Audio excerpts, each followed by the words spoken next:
Bonjour à tous et bienvenue dans cette formation où nous allons voir ensemble comment mettre en service une pompe à chaleur RO de type split. Lorsque vous intervenez pour la mise en service d'une installation, il est indispensable de réaliser quelques points de contrôle. En effet, il est important de vérifier la conformité de l'installation afin de garantir son bon fonctionnement.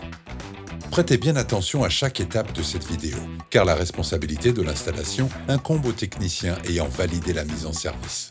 La durée de vie du système pompe à chaleur va dépendre de son installation et de sa bonne mise en service. Pour vous aider tout au long de cette procédure, munissez-vous d'un rapport de mise en service qui vous aidera durant cette intervention. La présence de l'installateur est importante lors de la mise en service. Dans un premier temps, imprégnez-vous de l'installation. Relevez l'ensemble des coordonnées de l'installateur, du client final, ainsi que les caractéristiques techniques des appareils en place. La puissance installée doit correspondre aux déperditions du bâtiment. Profitez-en pour questionner l'installateur ou le client final sur les difficultés éventuellement rencontrées lors de l'installation de la pompe à chaleur. Vérifiez l'implantation de l'unité intérieure et de l'unité extérieure. Respectez les distances pour le bon fonctionnement de la pompe à chaleur. L'évacuation des condensats doit être installée. Pour cela, se référer aux documents du constructeur. Chaque appareil est différent et demande une installation spécifique. C'est pourquoi nous vous recommandons de bien lire les documentations du fabricant. Si vous n'êtes pas l'installateur du système, il est fortement recommandé d'exiger sa présence lors de la mise en service. Si vous constatez une ou plusieurs non-conformités, faites un rapport à votre hiérarchie et une fois les problèmes résolus, reprogrammez une nouvelle intervention. Tous ces points de contrôle sont indispensables pour garantir une installation de qualité et qui soit durable dans le temps. Contrôle de l'installation hydraulique. Maintenant, passons à l'état des lieux de l'installation hydraulique. Faire le point sur le nombre de zones de chauffage et le type d'émetteur pour chacune des zones. Vérifier la présence d'un système de découplage hydraulique et d'un volume d'eau supplémentaire en fonction de la typologie de l'installation de chauffage. Le volume et la pression du vase d'expansion doivent correspondre à l'installation. Attention, lors de vos contrôles hydrauliques, vérifiez bien la présence des éléments obligatoires comme la soupape de sécurité, le disconnecteur ou encore un aquastat de sécurité pour plancher chauffant. Pour assurer le fonctionnement optimal de la pompe à chaleur, le circuit de chauffage doit être rincé et traité. La présence d'un pot à bout est fortement préconisée. Contrôlez que le circuit de chauffage est à la bonne pression et purgez. En fonction de l'installation, relevez également les éléments concernant l'eau chaude sanitaire. Contrôle de l'installation électrique. Cette partie doit être réalisée hors tension. La consignation de l'installation électrique doit être effectuée. La section des câbles et les caractéristiques des disjoncteurs doivent respecter la réglementation en vigueur ainsi que les préconisations du fabricant de la pompe à chaleur. L'implantation et le serrage des alimentations électriques doivent être contrôlés. La plupart des fabricants fournissent les schémas électriques.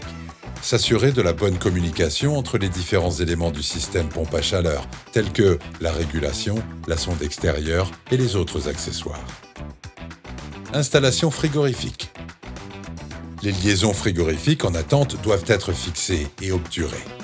Elles doivent être intactes et ne pas présenter de signes de pliure. Constatez l'étanchéité et la propreté des extrémités des tuyaux réfrigérants. Les diamètres de la liaison frigorifique varient en fonction de la puissance de la pompe à chaleur. Contrôlez les diamètres grâce aux documents fournis par le constructeur. Vérifiez le respect des longueurs minimales et maximales de la liaison frigorifique préconisée par le fabricant. Il sera peut-être nécessaire de faire un complément de fluide frigorigène. Prendre soin de réaliser le cintrage de finition avec un outil adapté. Définir la longueur de la liaison frigorifique. Coupez les tubes de cuivre en réalisant une coupe droite et régulière à l'aide d'un coupe-tube approprié.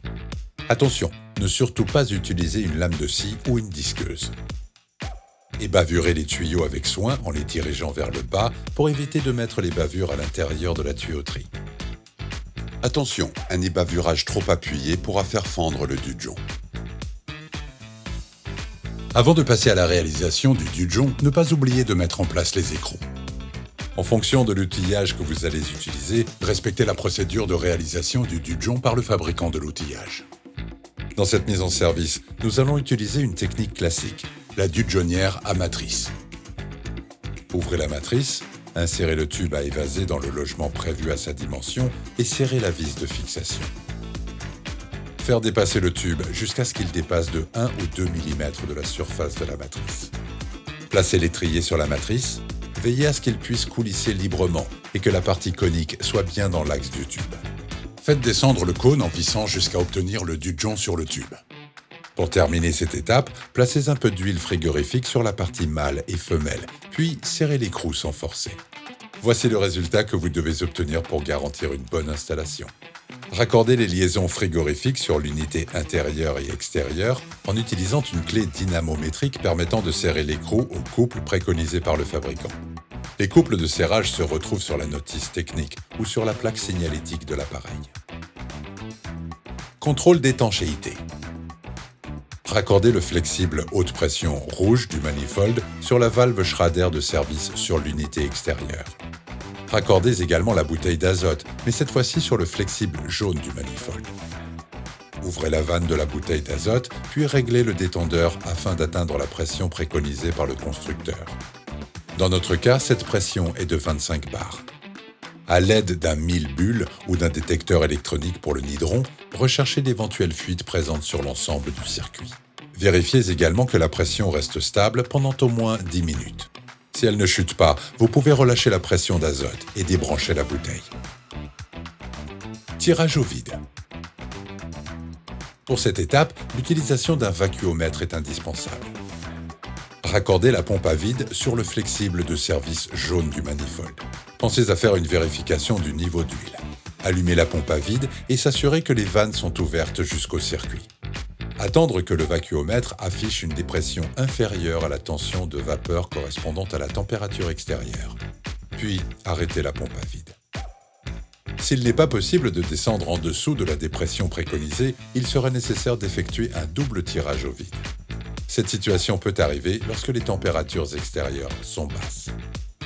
Le tirage au vide est maintenant réalisé. On peut déconnecter le flexible de la prise de service. Ouvrez les vannes d'isolement du groupe extérieur. Vérifiez qu'il n'y ait pas de fuite sur l'ensemble de l'installation à l'aide d'un détecteur de fuite électronique compatible avec le fluide frigorigène utilisé. Dans notre cas, il s'agit du R410A. En fonction des longueurs de la liaison frigorifique, il est peut-être nécessaire de faire un complément de charge dans l'installation. Toujours se référer aux autres documentations du constructeur pour réaliser ce complément. Le complément de charge doit systématiquement apparaître sur la plaque signalétique du système. Ne surtout pas oublier de se mettre en conformité avec la réglementation F-Gaz et de compléter les documents adéquats. Procédez à la mise sous tension du système. Effectuez le paramétrage de la régulation et de l'interface de la pompe à chaleur. Effectuez les différents relevés électriques et hydrauliques pour constater le bon fonctionnement du système. Le client final doit savoir comment fonctionne son installation. Il doit pouvoir effectuer les opérations courantes et éventuellement mettre en sécurité l'installation. Pour conclure, expliquez la réglementation sur l'entretien de la pompe à chaleur et proposez-lui un contrat d'entretien en lui expliquant les avantages de ce dernier.